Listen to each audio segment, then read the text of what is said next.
Hello, I'm Keisha, and I want to tell you why I'm not going to be voting for Andrew Gillum for governor in Florida.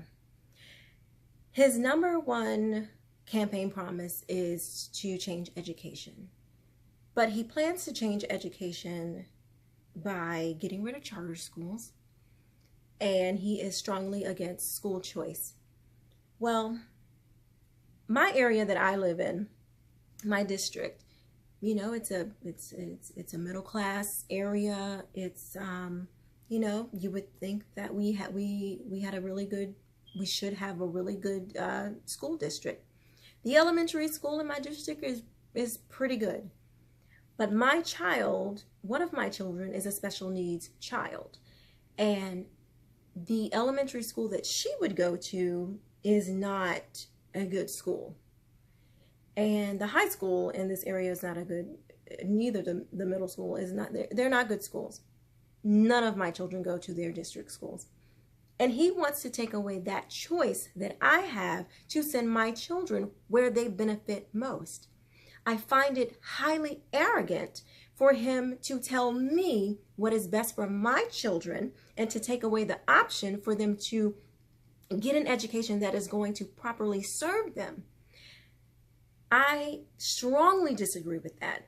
I strongly disagree with any politician who tries to tell me what is best for my child, who tries to tell me how I should live my life and force me into something that I do not agree with and that I know is not good for my child. So that's number one. Number two, the $15 minimum wage. You know, it sounds good. I get it. It sounds good. Who doesn't want, you know, who doesn't? I mean, it sounds really, you know, it tickles the ear just right, you know.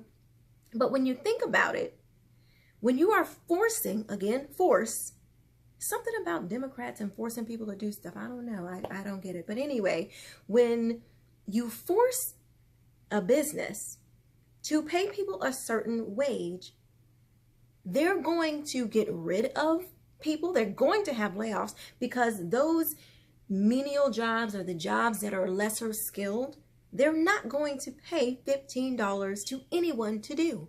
So they're going to have higher skilled people doing more work, and then they're probably going to lay off even more people because it's going to be hard to make payroll when you have to pay when you're mandated by the government to pay a certain amount. You're going to squeeze businesses so hard that they're going to end up going out of business. It does not help businesses to be forced into paying a minimum wage. So then where are the people going to work?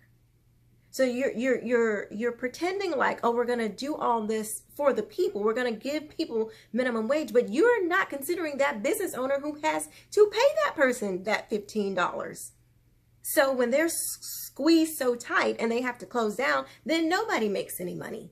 It's just idiotic. It just doesn't even make sense. You can look at other countries. You can look at California, who has tried this. They are in debt. The state is not doing well. So, I mean, we can look and see where it's failing, but here he comes, you know, because it sounds good, you know, it doesn't even make any sense. Not just California, I think New York, and there are other states as well that have implemented this, and the businesses that are doing are shutting down. So not only are you going to take away the opportunity for young kids who want to get into the workplace, because what business is going to pay a 15-year-old kid to work at McDonald's or work, you know, to do an entry-level job? No. So you're going to wipe them out of that marketplace, and they're not going to be able to learn the skills or get the experience of working.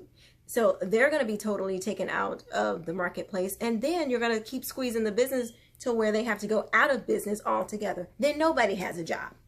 So I just don't understand how that's going to work, and that's why I'm not voting for him. So I hope you all do your research and take a really good look on how this is affecting other states who have put this into practice, and decide if you really want that in the state of Florida.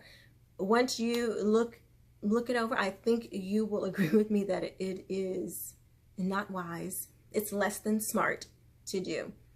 That's why I'm not voting for him.